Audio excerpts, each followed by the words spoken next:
Biology chapter number 3 binomial nomenclature. अब जैसा कि हम लोग जानते हैं कि इस दुनिया में पाए जाने वाले जितने भी लिविंग ऑर्गेनिजम्स हैं उनको साइंटिफिकली जो साइंटिस्ट हैं उन्होंने एक नाम दिया है।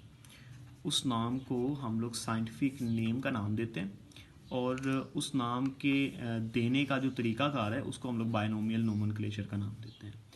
A method which is used to giving the scientific name to living organisms is called binomial nomenclature.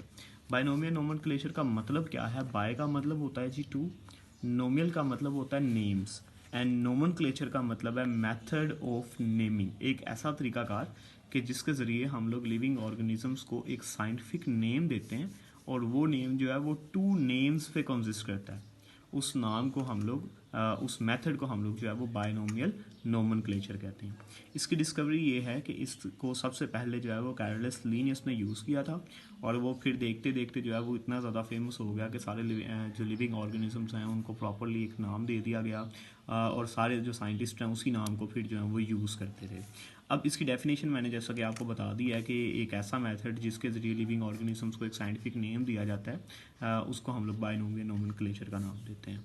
अब इस नाम को लिखने के कुछ रूल्स होते हैं। ये रूल्स आपने शॉर्ट क्वेश्चन में भी याद रखने हैं और लॉन्ग के साथ भी याद रखने हैं। पूरा जो है वो एक लॉन्ग क्वेश्चन आता है, या डेफिनेशन के साथ रूल्स आ जाते हैं या डेफिनेशन के साथ जो है वो सिग्निफिकेंस आ जाती है या सिग्निफिकेंस अकेली भी आ जाती है। तो ये सारा जो है लॉन्ग क्वेश्चन पूरा आपने जो है वो याद रखना है। इसके रूल्स ये हैं कि जब लिविंग ऑर्गेनिजम्स का नाम जो है वो हम लोग प्रिंटेड फॉर्म में लिखेंगे तो इसको इस तरह से हम लोग टेरा करके इटैलिक्स में लिख देंगे, ठीक है, ताकि वो दूसरे सारे वर्ड से जो है वो डिस्टिंग्विश हो जाए।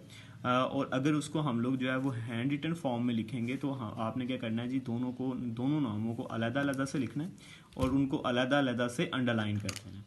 जैसा कि ये देखें, जो ह्यूमन है, हमारी जो एक स्पीशी है ह्यूमंस की, उसका साइंटिफिक नेम है होमो सैपियंस।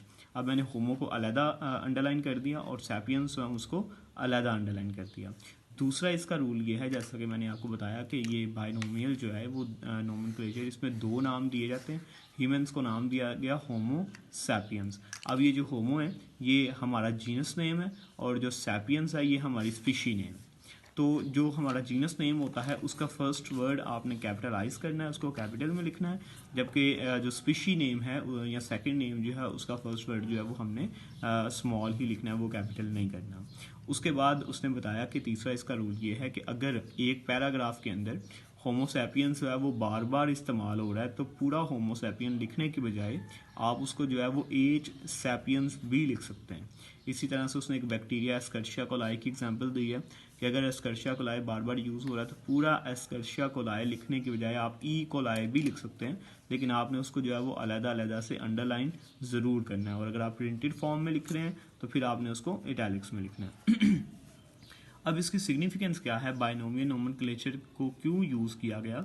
इसलिए यूज़ किया गया, इसकी दो सिग्निफिकेंस यहाँ पे बताई गई हैं। पहली सिग्निफिकेंस ये है कि one common name is used for two और मोर इंडिविजुअल्स, कि एक ही नाम जो है वो दो या दो से ज़्यादा इंडिविजुअल्स के लिए जो है वो इस्तेमाल होता था।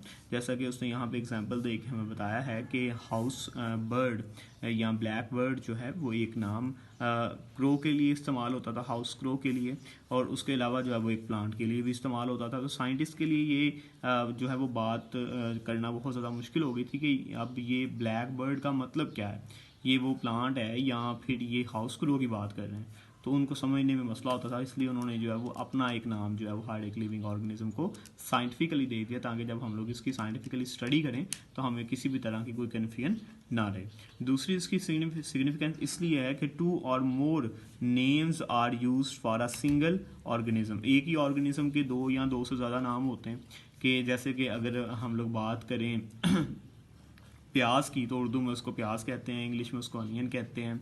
इसी तरह से पंजाबी में उसका जो है वो गंडा, रसल, बसल। तो इस तरह से एक ऑर्गेनिज्म के एक से ज़्यादा नाम होते हैं।